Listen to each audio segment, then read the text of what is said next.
en la modificación de la cosmovisión de muchos norteamericanos, sobre todo en los jóvenes. En este sentido, ha repercutido enormemente en la vida social y política. Lo observamos, por ejemplo, en la eliminación de la celebración del Día de Colón y su sustitución por el Día de los Pueblos Indígenas, el derribo de estatuas del almirante, como están viendo en pantalla, y también de padres fundadores como Washington y Jefferson, el rechazo de los símbolos nacionales como la bandera y el himno, o los conceptos de supremacismo blanco, racismo sistémico, que no tienen base estadística. Por último, la idea de que el racismo permea toda la cultura del país. Llegados a este punto, seguramente ustedes han estado preguntando, ¿quién es Howard Zinn? ¿Cuál ha sido su trayectoria? Así que voy a pasar revista brevemente a su biografía. Howard Zinn nació en 1902 en el seno de una familia pobre de inmigrantes judíos en Brooklyn. A los 18 años trabajó en un astillero y a los 21 se alistó en la Fuerza Aérea y participó como piloto en la Segunda Guerra Mundial. Al terminar esta, realizó estudios de historia y ciencias políticas en el Spelman College de Atlanta e hizo un doctorado en la Universidad de Boston.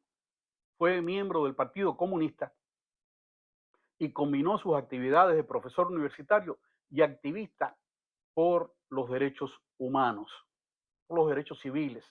El también ensayista y dramaturgo publicó más de 20 libros y murió en el 2010. Bueno, a esta biografía habría que agregar su vinculación con Cuba. Zinn visitó la isla en la década del 70 como turista y luego regresó en el 2004 para presentar su versión en español de la obra a la que estamos haciendo referencia, La otra historia de Estados Unidos, en este caso publicado por la editorial de Ciencias Sociales. Ahí la tenemos en pantalla. Y además, Zinn estuvo allí para ser testigo del estreno en La Habana de su obra de teatro Marx en Soho, acerca de la vida de Carlos Marx. En la isla le entregaron el título de doctor honoris causa y le preguntaron si a su regreso a Estados Unidos hablaría de lo que había visto en Cuba. Respondió lo siguiente, que voy a citar. Si el ciudadano medio de Estados Unidos conociera de primera mano la vida cotidiana en la isla, las ventajas que ha promovido la revolución, no pensaría con estereotipos. Como ven, está claro que no vio nada, no vio lo que tenía que ver. Creo que ni siquiera se asomó. Volvamos a la historia del libro, de La otra historia de Estados Unidos. Su autor no solo ha hecho otra reformulación de la historia, sino otra manera de enseñarla. No en balde, el texto ha sido obligatorio en escuelas secundarias, de high school y colleges de todo el país y formado parte del currículo, ya escorado a la izquierda, de las carreras de pedagogía, sí, las escuelas de educación donde se educan a los profesores, donde se forman a los maestros. Hay que reconocer que en ningún momento Zinn trata de esconder su concepción del mundo, su filiación ideológica, ni sobre todo la misión del historiador tal como él la entiende. Explica que su libro, voy a citar, es una historia desde la izquierda, desde la teoría marxista. En realidad, el autor es abiertamente tendencioso, aplica abundantemente las categorías marxistas de lucha de clases, explotados y explotadores, demoniza la propiedad privada e idealiza la propiedad colectiva. Repite el manido cliché de que los ricos y el capitalismo son los causantes de los males del mundo. Hay que aclarar, Zinn no se basa en falsedades, lo cual sería demasiado burdo. Mezcla verdades con semiverdades, omite hechos, exagera y falsea otros. Y reconoce lo siguiente: el historiador no puede evitar enfatizar unos hechos y olvidar otros.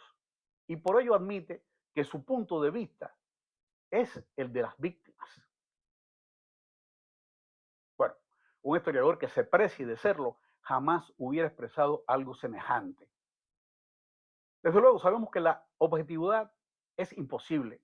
Cada hombre se debe a su tiempo y el historiador, cualquiera que sea, refleja su visión particular del mundo, resultado de múltiples experiencias y de su propia educación. Pero en su labor, el historiador debe guiarse por ese ideal de ser equilibrado, de presentar los hechos históricos de modo balanceado, con todas las aristas posibles y con datos exactos. Al menos ese es el ideal, esa debe ser la intención. Esto demuestra lo que ya se ha dicho acerca de Howard Zinn. Él no es tanto un historiador como un activista. Con todo, la otra historia de Estados Unidos, el libro, fue solo el primer escalón de lo que devino un amplio y persistente movimiento para injertar en las mentes de los norteamericanos una visión alternativa de la historia. Por ejemplo, al libro le han seguido varias reediciones para actualizarlo. La última data de 2004. Un sitio web, howardzinn.org, se encarga de promocionar toda su obra y de difundir videos. El autor también publicó una versión para los adolescentes y jóvenes, lo ven en pantalla. Otra editorial publicó una especie de Zinn para principiantes, aquí lo ven. Hay también una historia del Imperio Americano en historietas, publicada en el 2008. Es esta que les estoy mostrando ahora. ¿Ven ustedes? Estoy aquí mostrando el libro de la historia del Imperio Americano en forma de historietas, ¿no? Lo cual lo hace bien asequible, ¿no? Es decir, que hay de todo.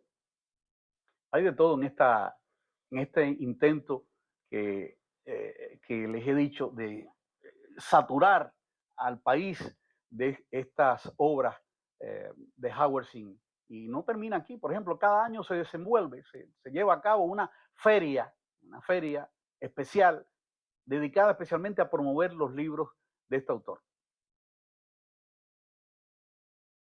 Pensaron que se había acabado. No, hay más. Y lo vamos a ver ahora en una lámina en el que encontramos una serie de libros que, de los cuales Zinn fue el editor y que todos siguen esa visión sesgada de la historia y profundizan y amplían ciertos temas. Vamos a ver, bueno, las relaciones la tienen en pantalla. Allí hay de todo, por ejemplo, historia del deporte, la ciencia, Vietnam, el México, Tercer Mundo, la Revolución Americana. Todas ellas son versiones de la historia y Zinn ha sido el editor de algunas de ellas, en algunos casos ha hecho el prólogo y tampoco se acaba aquí. Desde el 2008 existe el proyecto educativo Zinn. Lo voy a explicar ahora porque vale la pena detenerse en este. El sitio web de este proyecto ofrece gratuitamente lecciones y artículos de profesores, periodistas y académicos. Ofrece talleres para docentes en colaboración con distritos escolares y sindicatos de maestros. Una de sus campañas más exitosas ha sido a fin de abolir el Día de Colón. Y lo han logrado en muchísimos sitios del país. Como ustedes se han percatado, se ha pasado de las aulas a la calle, del estudio al activismo. El proyecto dice contar con más de 500.000 de seguidores en redes sociales y con cientos de miles de profesores inscritos, mayormente maestros de secundaria y high school, de escuelas públicas y privadas. Amigos televidentes, como les dije al principio, este no es un libro de historia más, no es un bestseller más. No tengo nada en contra de que el libro circule en el país y que sus defensores lo elogien. Lo que impugno es que ciertas instituciones y organizaciones lo impongan en los centros de educación como texto único y más. que los docentes lo reciban con entusiasmo de fanáticos. Negar a los estudiantes la oportunidad de contrastarlo con otras visiones, de debatir sus postulados, no solo es antihistórico, sino también antipedagógico. Llama la atención que en la web se encuentren pocos cuestionamientos al libro y al contrario, hay un sinnúmero de artículos y videos de promoción. Una excepción es el libro de Mary Grabar, ahí la tienen en pantalla, Desmintiendo a Howard Stern, la falsa historia que tornó a una generación contra Estados Unidos. Se publicó en el 2019. La investigadora forma parte del Instituto Alexander Hamilton para el estudio de la civilización occidental de Nueva York y yo me he permitido incorporar algunas de sus tesis a esta presentación. Les propongo ahora analizar algunos pasajes de la obra. La otra historia de Estados Unidos, que abarca desde 1492 hasta nuestros días, se compone de 23 capítulos. Por una cuestión de tiempo me veo obligado a concentrarme en los primeros 5, que abordan dos grandes temas, la conquista y colonización de América y la Revolución Americana o Guerra de Independencia. Pese a que Cristóbal Colón jamás puso un pie en el territorio que luego serían los Estados Unidos, el autor decidió fijar el inicio de su historia en 1492, año del descubrimiento. Desde las primeras páginas la emprende contra el almirante, que ven en pantalla, lo acusa de genocida, responsable de la desaparición de millones de indígenas, además tratante de esclavos, torturador de indios, individuo ambicioso, obsedido por el oro. No hay duda de que los conquistadores españoles cometieron crímenes y abusos contra los indígenas. De hecho, en 1500, Colón fue despojado de su cargo como virrey y gobernador y traído de vuelta a España desde la Española, encadenado de pies y manos debido a acusaciones de nepotismo, arbitrariedades y abusos. Es sabido asimismo que ordenó se aplicaran tanto a compatriotas como a aborígenes castigos cruelísimos y desmedidos. El almirante no solo tuvo esclavos indígenas, sino que los regaló a discreción y hasta propuso su venta a los reyes católicos, quienes finalmente se opusieron. También es un hecho que estaba obsesionado en hallar oro, una meta en la que había tanto un fin de lucro personal como el sueño. Hay que enfatizar que Colón era un ferviente católico y se creía elegido por Dios. Su sueño de financiar la reconquista de Jerusalén en manos del Islam. En este punto, amigos televidentes, hay algo que debe quedar claro. Es un gigantesco error aplicar al pasado los criterios y conceptos éticos del presente. La esclavitud había sido una práctica milenaria y en el siglo XV la encontramos tanto entre los africanos como entre los indios americanos.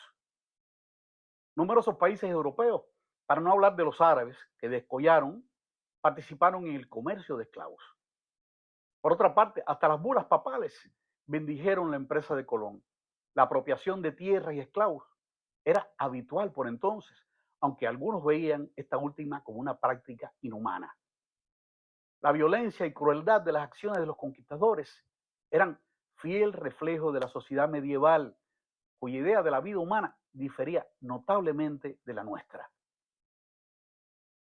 Colón pudo cometer errores, algunos gravísimos, y así lo admiten los historiadores más serios, pero no hay base suficiente para catalogarlo de genocida, por cuanto nunca propugnó el exterminio sistemático de los indígenas en tanto miembros de una etnia. Además, y a diferencia de Zen, estos mismos historiadores reconocen la extraordinaria proeza del genovés.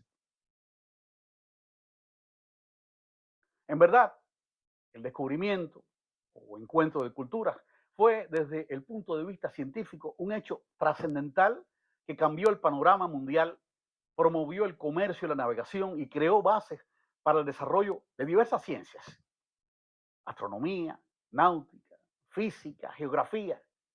Cristóbal Colón y sus marineros son responsables directos de ese colosal salto de la humanidad. En cuanto al almirante, no fue ni demonio ni santo, solo un hombre de su tiempo con virtudes y defectos y sin duda una de las grandes figuras de la historia universal. En cuanto a la Revolución Americana, este es otro de los acontecimientos que Sin pone patas arriba. La Revolución Americana o Guerra de Independencia se desarrolla del 1775 a 1783. Para el autor fue incompleta. Hubiera deseado una revolución radical que eliminara la propiedad privada, comunizara la tierra, diera la libertad a los esclavos e hiciera añicos la división de ricos y pobres. Una petición a todas luces extemporánea, porque hubo que esperar a 1917 para que Rusia instaurara la primera revolución comunista. A juicio del autor, los padres fundadores, Adams, Franklin, Hamilton, Jay, Jefferson, Madison, Washington, asusaron la guerra contra la corona para distraer a la población de sus agudos problemas económicos y frenar la rebelión popular en ciernes. La Constitución americana, aprobada en 1787, cuyas conquistas provocaron la admiración de todo el mundo, es presentada como un documento concebido para defender los intereses de quienes lo redactaron y aprobaron. Según Sen, los que impulsaron esa revolución fue una élite de empresarios y de personas pudientes, como si ese hecho bastara para descalificar sus resultados. Concluye que en verdad fue una contrarrevolución con el fin de defender la esclavitud contra los planes de Inglaterra para abolirla. Las grandes ideas de libertad que inspiraron a aquellos hombres no eran para sí sino propaganda a fin de persuadir a los colonos a que se unieran en la causa común contra Inglaterra. El autor ignora la grandeza y sacrificio de más de 230,000 soldados que sirvieron en el ejército continental, comerciantes, granjeros, inmigrantes, libertos y esclavos, así como la relevancia mundial de la independencia. Arguye que la frase todos los hombres son creados iguales era un engaño, pues dejaba fuera a indios, mujeres y esclavos. Parecería que Estados Unidos inventó la esclavitud y por tanto el racismo.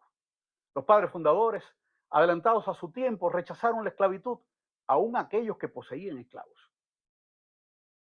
Sin embargo, en aras de conservar la unión, no pudieron plantear su abolición en aquel momento. Fue una sabia decisión que permitiría al país más adelante conseguirla en mejores condiciones. El ex esclavo y líder abolicionista Frederick Douglass, que murió en 1895, ponderó la labor de sus ilustres hombres a favor de la justicia, la libertad y la humanidad y elogió la Constitución. Para Douglass, el documento era esencialmente antiesclavista, en tanto promovía el bienestar general y aseguraba la libertad para todos. La Revolución Americana y la Constitución fue todo lo mejor que podía producirse en aquellas circunstancias. A modo de resumen, la visión antiamericana que hallamos en la otra historia de Estados Unidos pinta a un país marcado por la esclavitud, el racismo, la injusticia, la explotación, el beneficio, el poder y la dominación. La obra ha recibido críticas de la derecha y de la izquierda, sobre todo por su falta de rigor histórico y su marcado sesgo.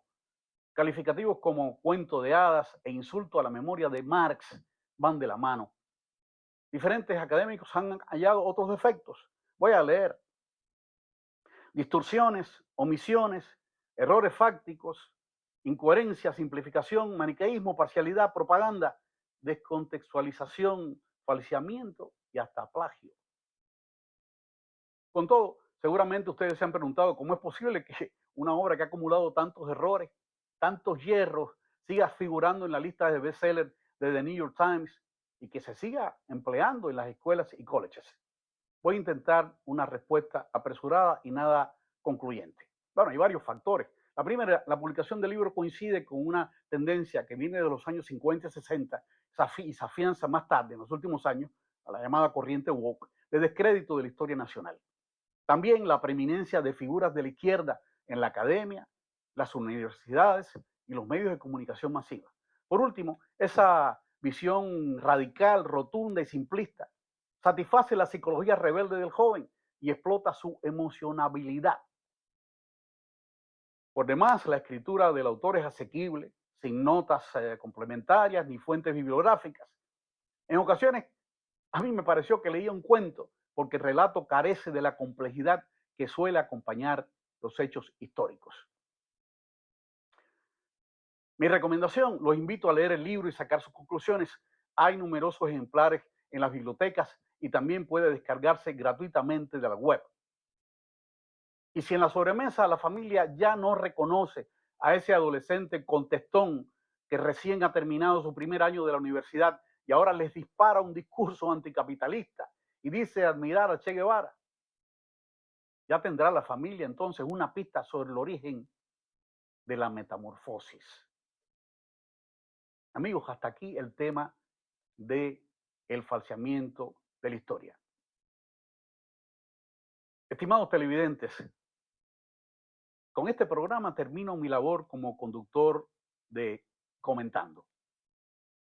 Han sido 2 años en los que he presentado diversos temas: cultura popular, historia, derecho, geografía, literatura y religión, entre otros.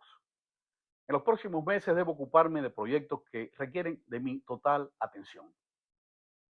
Quiero aprovechar este momento para agradecer a los numerosos colegas a quienes he entrevistado. Ellos me han permitido aprender muchísimo de sus personales áreas de especialización. Quiero agradecer asimismo al director artístico de esta emisión, Al Chicoy, y al equipo técnico por su valiosa ayuda. Y por supuesto, a los televidentes que cada domingo han sintonizado este espacio. Espero que lo sigan haciendo. Muchas gracias y hasta pronto.